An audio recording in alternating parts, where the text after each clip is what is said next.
प्रिय बच्चों, आज संस्कृत की कक्षा में हम लोग संस्कृत पद्य पीयूषम से सूक्ति सुधा पाठ पढ़ेंगे। पाठ को प्रारंभ करने से पूर्व हम लोग सूक्ति सुधा शब्द का अर्थ जान लेते हैं। तो सूक्ति किसे कहते हैं? सु प्लस उक्ति से सूक्ति बना है। सु का अर्थ होता है सुंदर, उक्ति का अर्थ होता है वचन। सुंदर वचन अथवा सुंदर कथन अथवा सुंदर विचार। सूक्ति का अर्थ हुआ सुंदर वचन अथवा सुंदर विचार। और सुधा का क्या अर्थ होता है? सुधा का अर्थ होता है अमृत। तो इस तरह से सूक्ति सुधा पाठ का क्या अर्थ हुआ? सुंदर वचन रूपी अमृत। तो चलिए हम लोग इस पाठ में सुंदर वचन रूपी अमृत का रसपान करेंगे। ठीक है बच्चों, जिस प्रकार सुंदर वचन सुनने वाले के मन को तथा बोलने वाले के मन को प्रसन्न करता है, आनंद प्रदान करता है तथा उनके लिए हितकारी होता है, उसी तरह से काव्यों में लिखी हुई सुंदर उक्तियां, सुंदर वचन, सुंदर बातें जीवन में नैतिकता और सामाजिकता का सृजन करती हैं तथा मनुष्य को अमृतत्व को प्रदान करती हैं, उसकी ओर बढ़ने की प्रेरणा देती हैं, सभी के मन को आह्लादित करती हैं तथा सभी के मन को आनंदित करती हैं।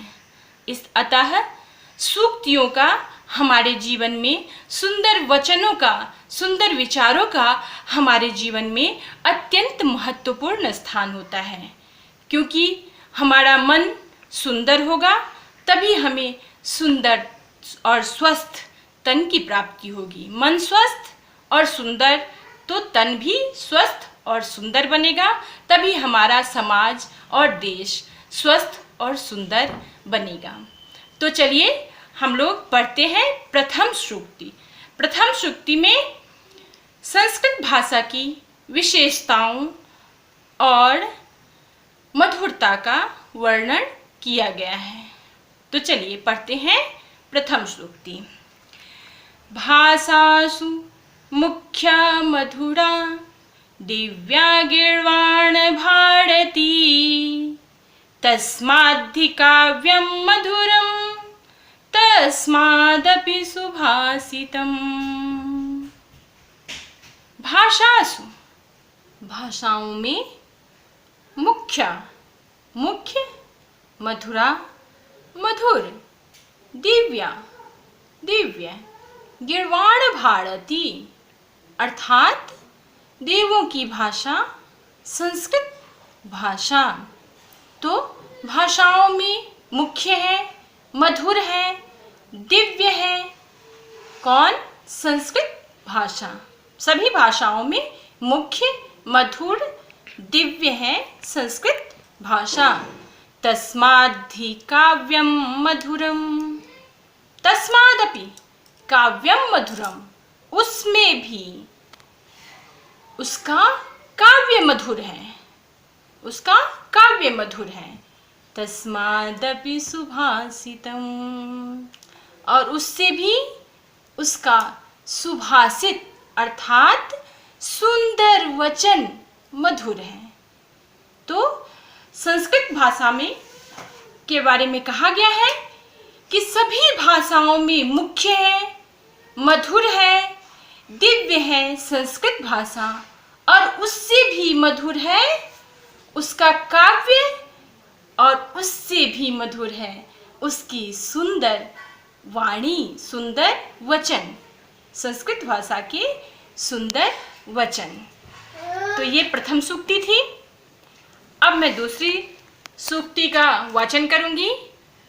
पृथिव्यां त्रीणि रत्नानि जलम अन्नम सुभाषितम मूढ़ैः पाषाणखण्डेषु रत्न संज्ञा विधीयते।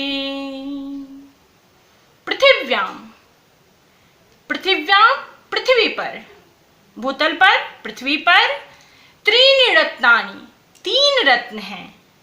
कौन कौन से? जलम जल, अन्नम अन्न अनाज, सुभाषितम अर्थात सुंदर वचन।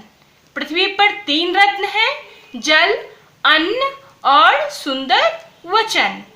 मूढ़ैः पाषाणखण्डेषु, मूढ़ैः मूर्खों के द्वारा, पाषाण अर्थात पत्थर, खंडों के द्वारा अर्थात टुकड़ों के द्वारा, टुकड़ों में, पाषाण के टुकड़ों में, मूर्खों के द्वारा पत्थर के टुकड़ों में रत्न संज्ञा विधीयते, रत्न की संज्ञा दी गई है।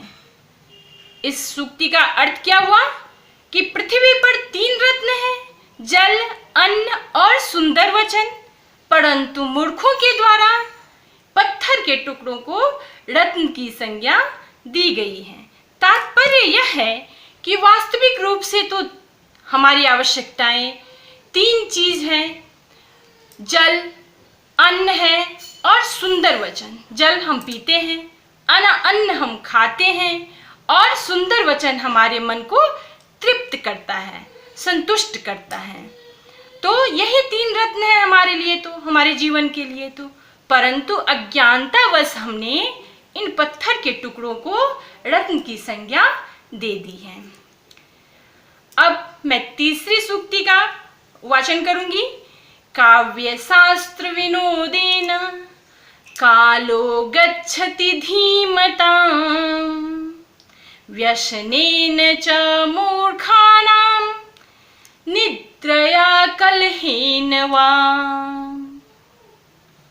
काव्य शास्त्र विनोदेन, काव्य तथा शास्त्र के विनोद से, विनोद के द्वारा, अध्ययन के द्वारा, वार्तालाप के द्वारा किसका समय व्यतीत होता है? कालो गच्छति धीमतां, काल समय, गच्छति जाता है, बीतता है, धीमतां बुद्धिमानों का, अर्थात बुद्धिमानों का समय काव्य तथा शास्त्रों के अध्ययन में बीतता है।